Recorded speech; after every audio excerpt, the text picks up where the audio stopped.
So the first thing we are going to look into today is basics of programming. What is programming? What are programs made of? That is computer algorithms, statements. What is a programming language? Source code is a very commonly heard word. In fact, there is a movie also named Source Code. So what is the source code? How do we run it? Then two difficult and technical words, compiler and interpreter, which many of the computer engineers also find difficult to understand. I am yet understanding them. IDEs, integrated development environment. If these things look or sound difficult or overwhelming to you, I'm going to shatter that myth, making it very, very easy to you in next 15-20 minutes. So we'll start with the basics of computer programming. What is programming?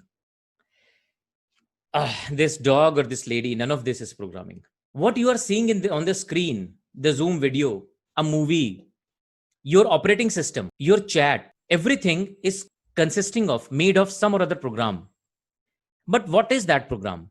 Here, this lady is giving the dog instruction or training it. And in the second picture, you see the dog is kind of following it. And this dog kills it, literally. He follows the instruction to the hilt.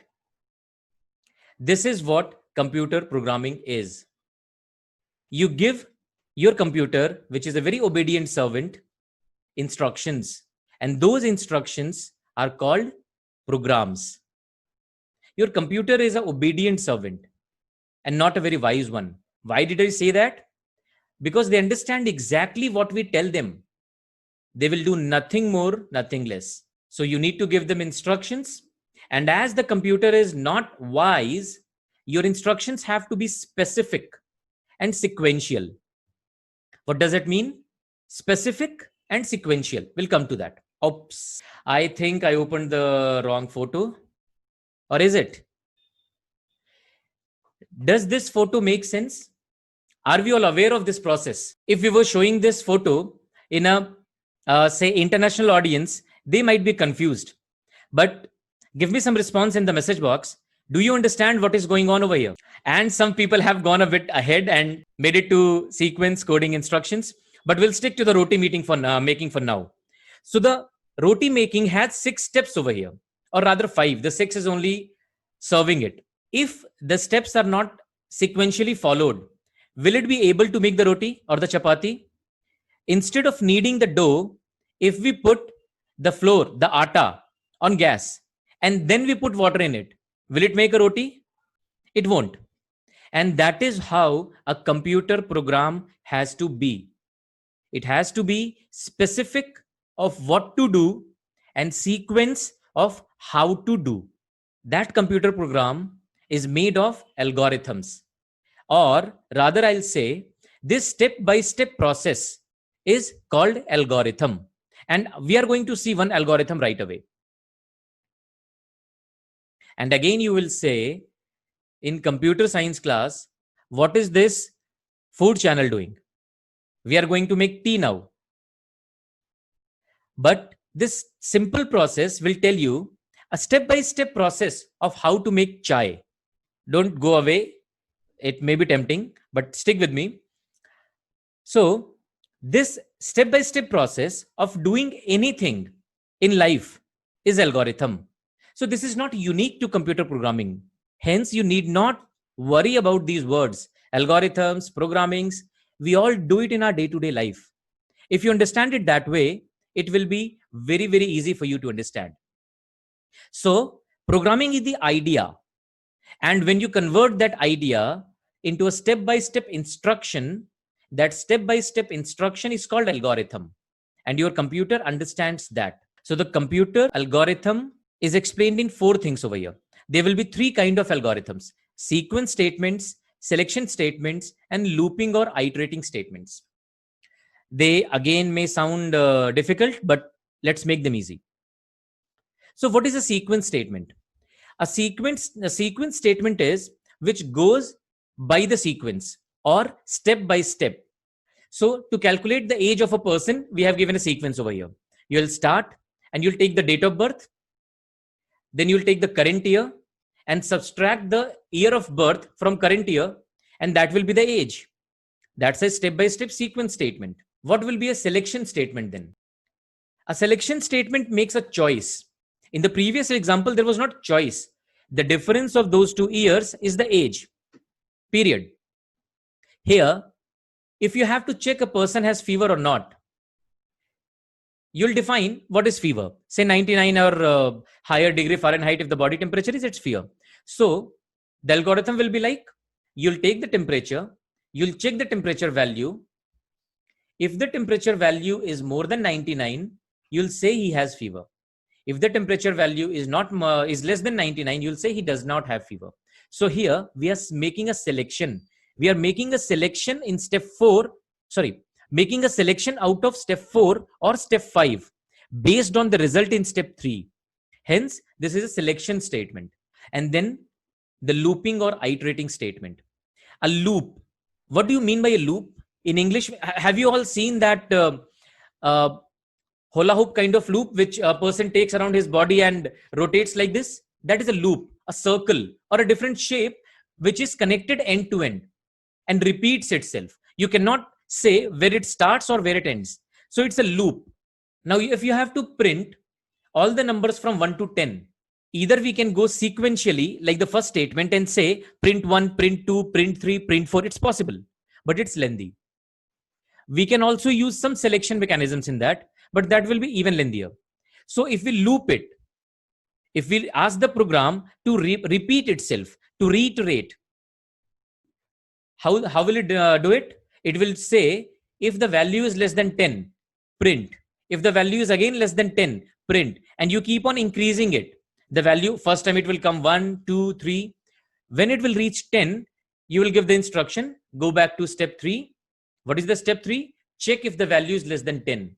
If it has if it has increased than 10, it will stop. And you will have the print of 1 to 10. So here, the program from step 6 is going back to step 3. And hence it is looping. It's going round and round till the condition is met. This is what looping or iterating statement. And then the computer algorithm, as we all must have seen in our school days, can be represented in form of a flow chart. So a flow chart is a visual representation of computer algorithm. If you'll go by my book, in the second chapter, you'll find lot many examples, and also in the question answer session, you'll be asked to make flow charts. Now, why making flow chart is important for a beginner? Nobody makes a flow chart later on in their career. No programmer makes a flow chart. But in the beginning, it is important to understand how the flow of the program is working. In longer codes, in longer programs, it becomes difficult to trace or track. So knowing or understanding the flow is important. Hence the flow chart. So now we understood what a program is. We also understood what is algorithm. Let's see what is a programming language then. How many of you can read or understand this? How many of you can read or understand the message I'm saying in the message box? This is your reaction. What is this? Two human beings need a language to communicate to each other. And at the same time, both of them have to know that language, right? Similarly, when a human being tries to communicate with a computer, he needs a language too. I cannot talk to my computer in English. Well, what I'm saying is thing of the past.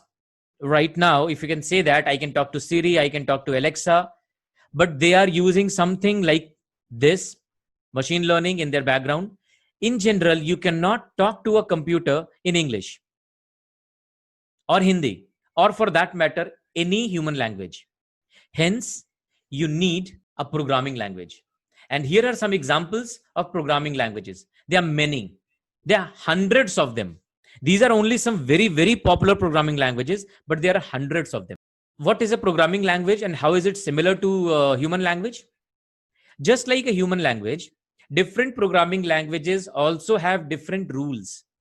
In programming jargon, we call that syntax. And they have different meaning. In programming jargon, we call it semantics, not programming jargon. Semantics is also a common English word, but in programming, we call it syntax and semantics. And also, as in every other language, The same message is different when written in different languages. For that, I have 3 language examples in the right. The first one, Hello World program is written in C. All 3 examples of these 3 examples of codes will give you the same result. They will print Hello World on the screen. Here, when I say print, I do not mean it will give you a paper printout. They will give that message on the screen. So if you run this code in C++, the first code, they will give you Hello World. It will be written on your screen. Similarly, if you run the second code in Java, it will give you Hello World. Now, if you'll see how easy it is to do the same in Python. So there are example of 3 different languages in which you can talk to the computer and the computer will tell you hello world. These are programming languages. The programming languages enable you to write the source code. The way we write a letter or a message, we write a chat, WhatsApp message, SMS to a friend.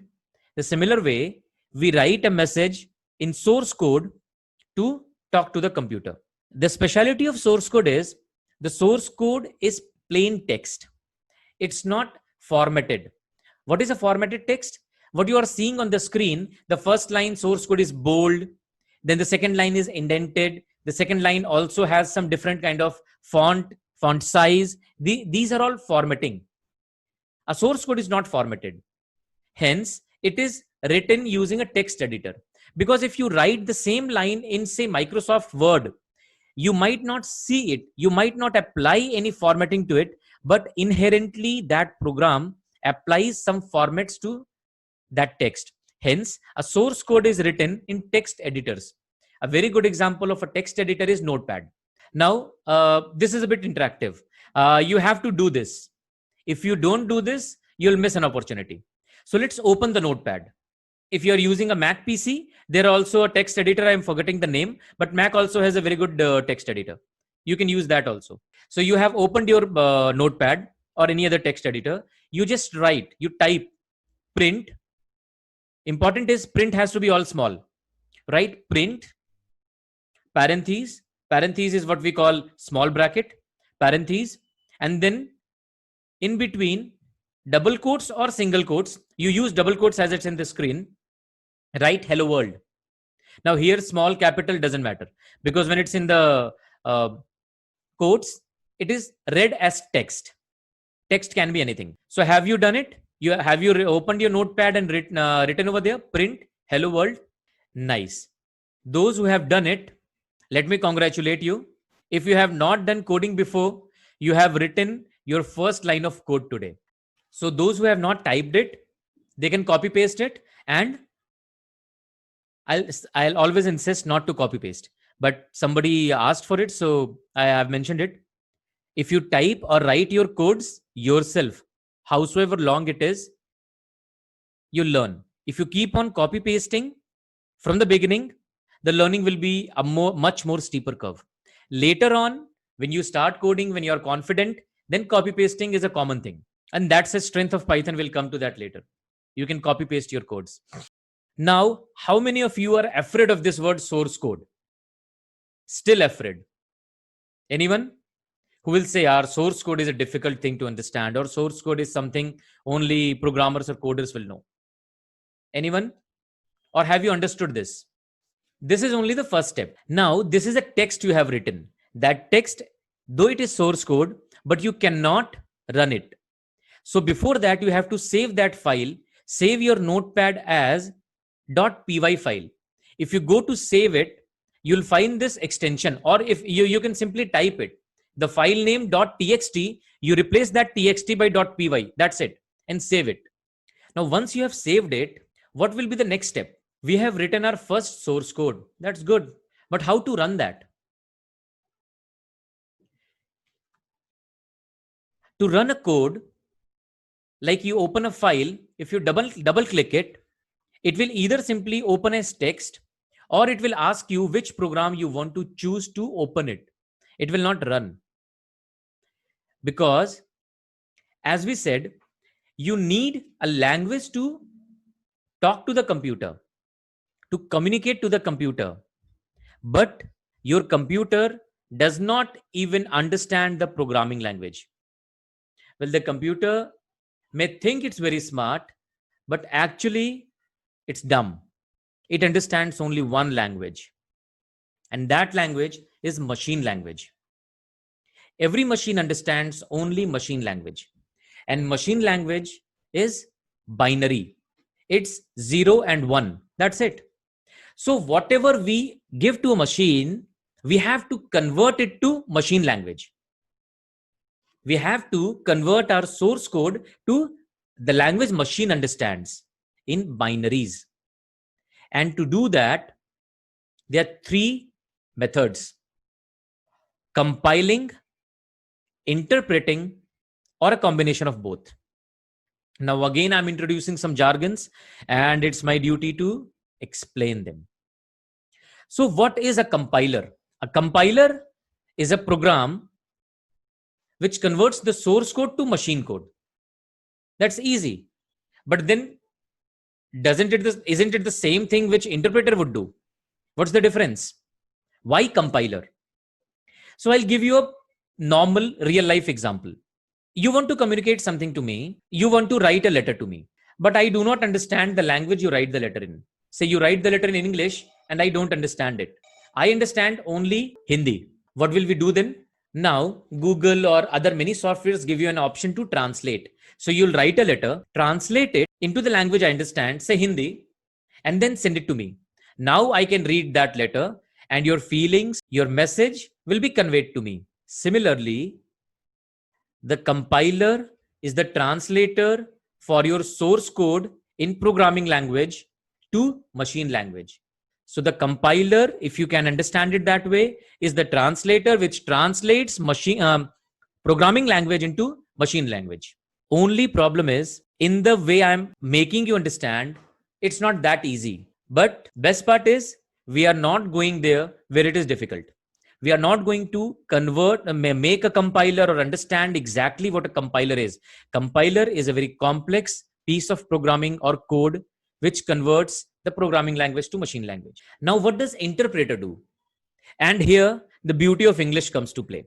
If you see, a meeting is going on in United Nations. And as I remember, Atal Bihari Vajpayee ji gave a lecture in Hindi. And there were people from Africa, there were people from America, other parts of the world. None of them would have understood Hindi. So how would they understand? He gave a lecture, and then that lecture will be translated by a translator later on and distributed to all of them. Then it makes no sense. Nobody will understand at that point in time what is he saying. So at that time, the interpreter comes to picture. Every country has interpreters who accompany their leaders in such forums where they will interpret the language in which the speaker is speaking, and in real time. While the speaker is speaking in real time, they will translate that for their leaders. And now that role is taken up by computer softwares also. So they will use those kind of earphones in which inbuilt softwares will be there who will interpret that message in real time to the language they understand. It's different from translation. It's translated in real time, and that is called interpretation. And that is what an interpreter does. It translates your code from computer programming language to machine language in real time. So you understand the difference of a compiler and an interpreter now? If your programming language is interpreted, or if your programming language uses an interpreter, it will be converted in real time. If your programming language is a compiled one, then after writing the program, you have to compile it the way you translated the letter. You have to compile it, and then you have to send it to the person who is going to use it, and then the person will run the compiled code. That is the difference between interpreter and compiler. So moving on, what is IDE? Integrated Development Environment. Now we have seen one example of source code which you wrote on your notebook or text editor. We are at IDE, Integrated Development Environment. I have seen a screenshot of a code I have written in VS Code. VS Code, Visual Studio Code, is a IDE. The way you can write a source code in text editor. A similar way you can write a code in IDE, and IDEs are the choice of writing source codes or programs in any languages. They give you many functionalities which we'll touch upon later on, but just to make you understand that IDE is also not a very difficult thing or complex technology to understand. This is simply a tool in which we write our programs, as simple as that. Instead of Notepad, you will use some IDE. It can be named it will be Spider or PyCharm. There are plenty, or VS Code, as I've showed. If you see in this VS Code picture, the different things have different color, different indents, because the IDE understands the code, and hence it makes it easier for you to understand it later on. In simple notebook or a text editor, these things will not be there. Hence, the IDE is the software of choice when you start writing codes. But as you later will see, we'll use something which is even easier than that, because this window, the photo I have shown you, still looks a bit daunting, a bit overwhelming for a newcomer. I don't know about you, but yes, I was afraid of this when I saw it for the first time. I thought this is something which they show in movies where a hacker or a computer programmer keeps on typing indefinitely and it keeps on moving like this, and hence I was a bit afraid. We will start from an even simpler and easier place, which is just like your Chrome window. So here we have completed our introduction to basics of programming.